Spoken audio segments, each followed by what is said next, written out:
In this video, I'll be revealing why 1.9 million has largely replaced 1 million as the new comfortable retirement benchmark, and how inflation, longevity, healthcare costs, and taxes have pushed retirement savings requirements almost 90% higher than those old traditional targets. I've worked with retirees for over 15 years, and I've discovered that retirees with about 1 million face a lot more financial stress, while those reaching closer to those higher balances around 1.92 million gain that breathing room and flexibility that a comfortable retirement requires. If you're new to the channel, my name is Justin. I own a financial planning firm in Lewisburg, Pennsylvania, where we help retirees all across the country make smart financial decisions and help them narrow down how much they need to comfortably retire. That's exactly why I'm making today's video, to show you why about 1.9 million is the new retirement baseline, and how reaching this threshold provides the control and security that 1 million no longer really provides. So let's dig right into it. So let's talk about why 1 million is largely a myth now and why it no longer works.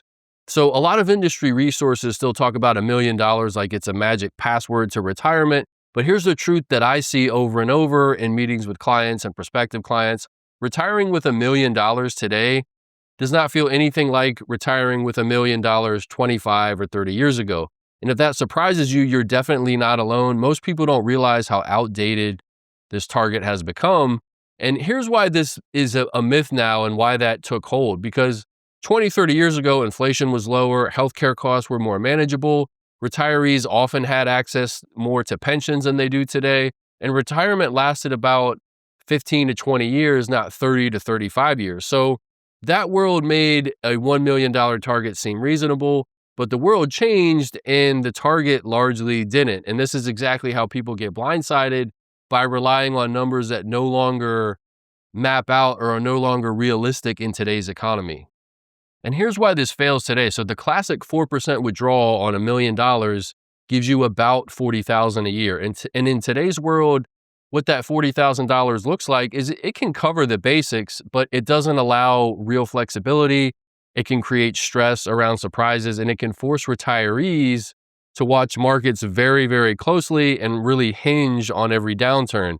And I think most people expect 7 figures to bring peace, right? Because of that big number. But in reality, it can often bring pressure, meaning we're fine as long as nothing big goes wrong. And let's be honest, something big can always go wrong at some point in your retirement. That's just how life goes. And now, before you hear all of this and think, well, great, thanks, Justin, I'll never retire. Well, let me just say clearly, I've helped plenty of people retire comfortably on way less than 1.9 million. I've helped people retire on less than 1 million. So the number that you need is personal, depends on a lot of factors. What I'm talking about here is simply that because of inflation, rising costs, that old $1 million benchmark just doesn't stretch the way it really used to. So it's not a hard requirement that you have to have a certain exact amount of money. It's just a modern reality check here. And so the next logical question is, well, how did $1 million lose so much purchasing power? Well, the answer to that is inflation.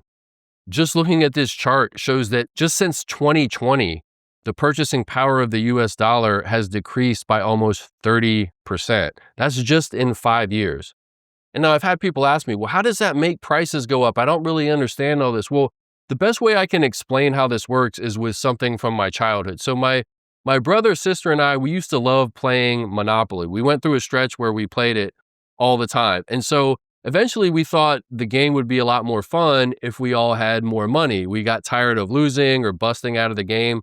So what we did is we had a couple of old Monopoly sets. So we grabbed the extra money from those sets and just redistributed all the cash. So we all had huge piles of cash. So at first it felt amazing. The game was fun.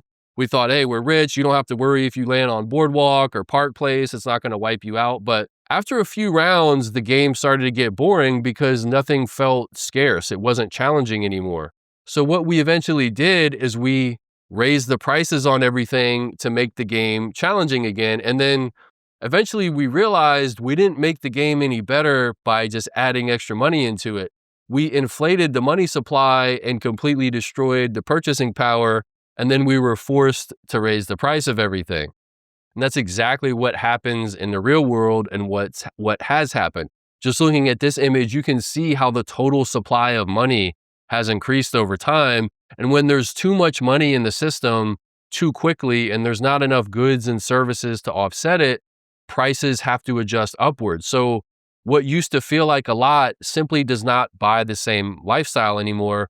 And so you didn't do anything wrong. It's just the value of the dollar changed and shifted right underneath your feet. And that's what can make retirement planning very tricky. Everything moves, but the targets that a lot of people cling to, they didn't move. And so once you see inflation through that monopoly lens, it becomes obvious why today's version of comfortable has shifted upward. It's not because all retirees started living extravagantly or anything like that. It's just because the value of the dollar itself changed. And so when you run retirement plans using the actual 2025 cost and expectations going forward, that comfort zone starts to fall around 1.8 to 2.1 million, something in there. So that 1.9 number I'm showing is simply the updated version of comfortable. And so at this level, a 4% withdrawal gives you about $76,000 a year. So that increase from $40,000 a year to $76,000 a year can completely change the emotional experience of retirement, because that's an extra $3,000 a month. So that's significant. That means less budgeting stress, room for unexpected costs, travel becomes more realistic or extra travel, market dips don't cause as much panic or reaction. So there's margin there instead of tension. So it's the difference between we have to be careful and, hey, we're going to be just fine. And I think this is the part that some people gloss over, even people in the industry, I think. But when you see this from the side, the professional side, from actually working with clients, that stress gap between just enough and comfortable is massive. But I'd add to this that income alone isn't the whole story. So where the gap becomes really obvious is when markets get choppy, because that's when the difference between a balance like $1 million and a higher balance like 1.9, for example, can become a lot more clear. So let me talk about the market risk buffer that those higher balances can provide and what you need to be aware of here. So this is where old school advice can completely fail. It assumes markets behave in neat average patterns, but we know from real life that they don't. So for example, if you have $1 million, a 20% drop turns that into $800,000. So if you continue the same $40,000 withdrawal, that's now a 5% withdrawal. It's not a 4% withdrawal anymore. And the key factor here is you may not have room in your budget or lifestyle to actually decrease this. So damage could potentially compound fast. And it can also just feel a lot more stressful, especially because that $1 million target or number is a psychological anchor point for a lot of people. I've seen this many times, had many conversations about this. As long as the balance stays above 1 million, then some people can feel okay, but there's a mental trick it plays on people once it drops below 1 million. So that can be really significant. I'd compare it to, when we have conversations about risk, I'll use the analogy that a lot of people will say that they're not afraid of snakes. They'll say, I have no problem with snakes. But if you take a snake and toss it into that person's lap, well, they're probably going to reevaluate how they feel about snakes. So that's the same thing when market dips happen. You really need to make sure that you understand exactly what's going on and what you can actually handle. But I'd say with a higher balance, for example, 1.9 million, a 20% drop takes you to about 1.5 million. It didn't crack that psychological barrier. It doesn't feel as significant. But here's an angle that I don't think a lot of people talk about or hear too much. One of the biggest risks in retirement isn't market dips. It's being too conservative right before or right after retirement. And here's why.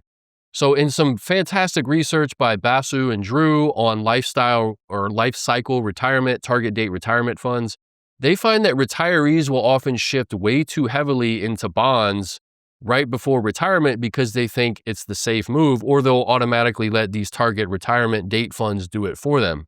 And their research argues that the common target date or life cycle strategy, which becomes more conservative as you get closer to retirement, is counterproductive for typical investors because most portfolio growth occurs in the years just before retirement, because usually those are the years where you're able to contribute the most, your earnings are highest, and a life cycle strategy sacrifices that growth by becoming overly conservative at the most critical time.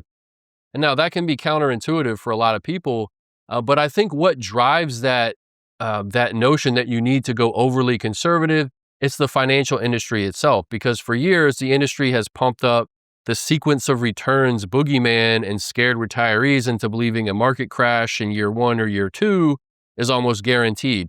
And I've said this repeatedly. Yes, sequence of returns risk is real, but the catastrophic portfolio ruining version is extremely rare. I've shown research about this many times, and I'm going to continue to show this over and over. It's a very rare event that most retirees do not have to spend a lot of time worrying about. But because the industry frames sequence risks as if a 2008 crash is waiting around every corner, retirees react by slamming the brakes right when inflation, longevity, and rising costs mean that they need growth the most. And so if you're going to take anything away from everything I said there, it's that going too conservative too early actually increases your odds of running out of money in retirement. And this is a reason that 1.9 million example, that comfort zone matters. It gives you the confidence and the cushion to stay properly invested instead of retreating into portfolios that feel safe but quietly fall behind inflation. This is where a lot of do-it-yourself portfolios and do-it-yourselfers make a lot of mistakes here. I'll often see people relying very heavily on target date funds. I'll ask you, what's in your retirement? How have you set up your retirement investment strategy? And they might say, well, I just have everything in the target date retirement. Or those who say, well, hey, I know enough to be dangerous here. I'm not sure exactly if I'm doing this correctly. And now that you understand a little bit about how some of these concepts work, if you're looking for more help with your retirement, click the link in the description below the video. It'll take you to a page where I talk about my approach to retirement, what I think is important, what should be going into it, and there'll be a link there to book a call with me. If I can help, just let me know.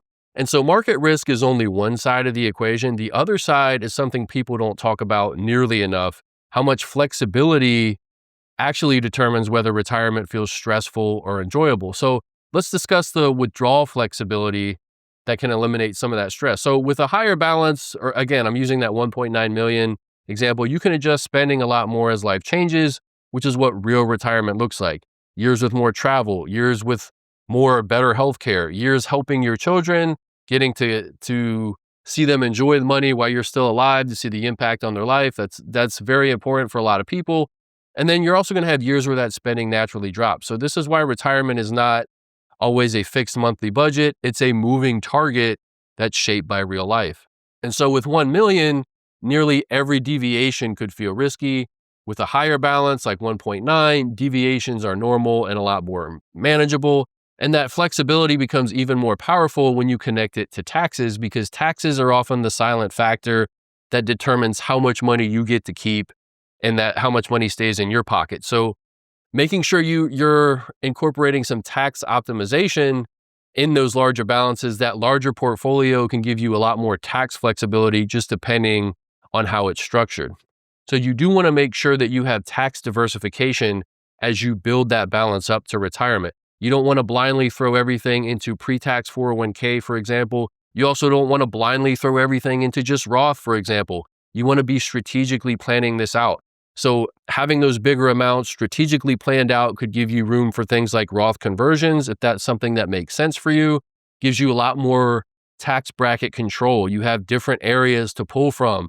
Maybe you have a non-retirement account or a brokerage account, which can be very flexible on the tax side. You have smoother withdrawals, lower lifetime RMD pressure. So these things are really important. So I'd say most retirees don't necessarily always need just more money.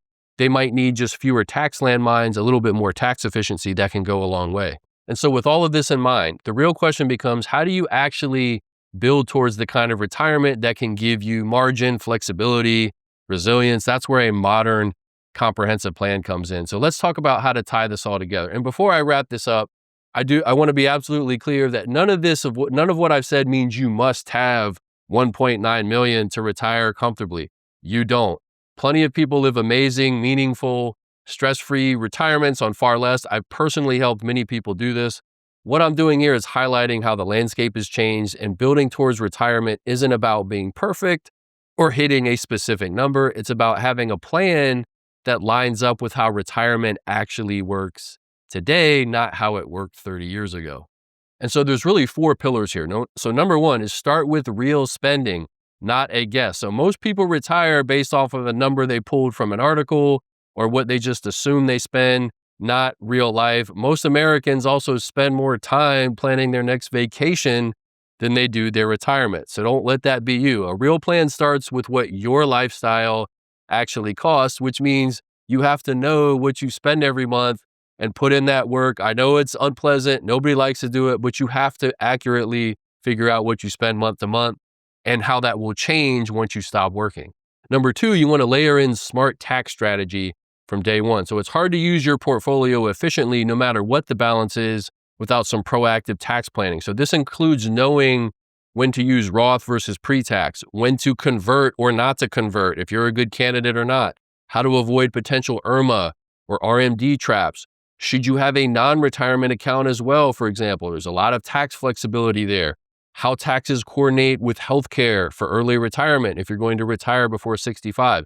These are all important. And then how to take advantage of all the deductions you should have. For example, the new senior deduction if you're over 65. So all those things tie in together. Number three, position investments for real life, not a textbook or not just a generic guideline. So the biggest takeaway here is your portfolio needs enough growth to fight inflation and enough cushion to also handle some volatility without forcing bad or panic withdrawals. As I mentioned, big mistake is retirees being way too conservative. They're the ones that got hit the hardest since 2020, some of them without even realizing it because money that's sitting in savings, you don't actually see that decreasing, but its purchasing power definitely is. And I know that can be really tough because the emotional pull can convince retirees that they always need to be making changes all the time. Or as I mentioned, people will say, hey, I know enough to be dangerous. I need to get my finger off the button. But you definitely want to make and design a plan with that in mind of what risk is actually appropriate, how much can you actually handle. If you open your statement, let's say you do have $1 million and you open your statement and it's down to 800,000, I can say, oh, that's a 20% drop. That's within parameters. But you looking at that actual $200,000 drop can hit a lot different, just like the analogy I used before of throwing a snake in somebody's lap. So you want to make sure that your risk tolerance is specifically gauged to reality. And lastly, number four is build flexible withdrawals, not a fixed budget, because retirement spending is not always predictable. Some years cost more, some cost less. A good plan is going to flex without causing stress. And this is where having a custom withdrawal strategy can help big time. You definitely want to know where those bands are, when you can actually increase spending, when you need to decrease it, how much, how to coordinate that all together. Very important. And so when you combine all these pillars together, so 1.9 million or whatever your personal number is, far more important, becomes more than just a balance. It becomes a plan that can flex with inflation, taxes, markets, real life, not just survive them. We don't want you to just survive retirement. We want you to thrive and enjoy your retirement. That's the whole point of everything. So now that you understand why I use the title of 1.9 million is the new 1 million and how inflation erosion, market buffers, withdrawal flexibility, taxes, all that stuff can make this threshold more important for a comfortable retirement, you can build towards the target that actually delivers security for you. If you need help building your retirement strategy, click the link below. It'll take you to a page where I talk exactly about how I approach retirement in a little bit more detail, and a link to book some time with me. If I can help, just let me know. Glad to do it. Thanks again for watching. I really appreciate it as always, and I will see you in the next one.